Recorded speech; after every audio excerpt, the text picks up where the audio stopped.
It seems everyone and their cat wants to weigh in on VR recently, as Blair Renault, CEO of Iris VR and former technical director at Rockstar Games, took to Reddit to express his opinions on various devices. He also talked about Unity 5 versus Unreal Engine 4 and a few other bits, but the main thing I want to focus on are his opinions on the Oculus Rift versus HTC Vive versus PlayStation VR.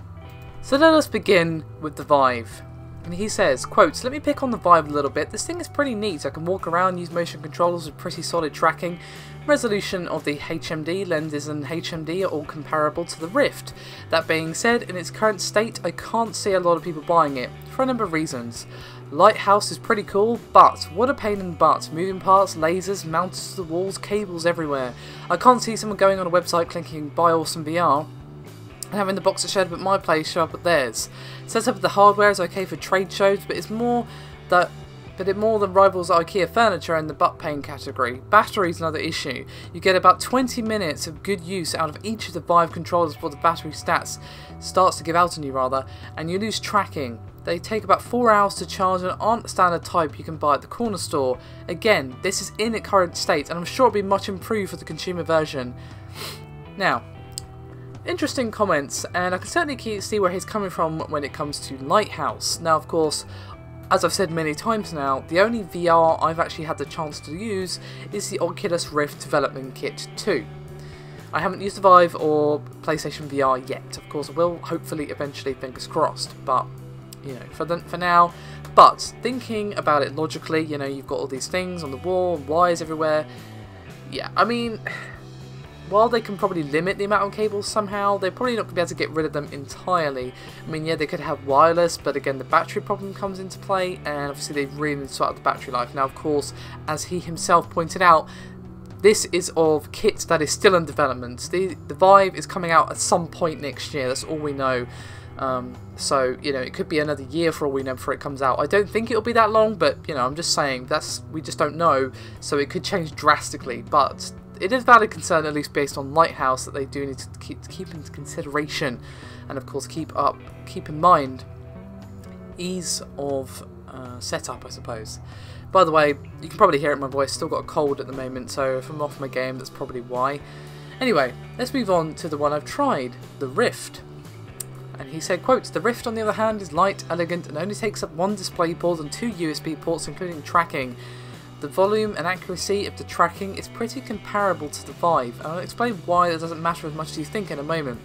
Though the Rift doesn't have motion controllers in the development kit, I believe the controllers are much better suited for VR in general. I don't currently have touch controllers, but I was very impressed with the demos I tried at Oculus Connect 2. Overall, everything in the Rift CV1 is of high quality, from stability in the software to overall build quality. We'll have to see that changes for the Vive before launch. Now, moving on to the one that is very much a mystery. We know more about PlayStation VR, which of course was previously known as Project Morpheus than we did previously, but we still don't know as much about it as we do as, say, the Oculus Rift. So what did he have to say? Quote, "PlayStation VR, on the other hand, is a league of its own and not really in competition with the other VR hardware companies. Huge install base to start, solid consumer experience, single target for developers. I think they'll do really well. Not as sure about the Move controllers, but I'm quite happy that the DualShock 4 controller is also tracked." So there you have it, some interesting insider information. Now, of course, out of those, the Oculus is probably the most complete, but of course even the device the developer is talking about here is not the final product, so of course we should keep that in mind. But it's interesting. Personally, I think the HTC and the Vive and PlayStation VR are going to have a tough battle against each other.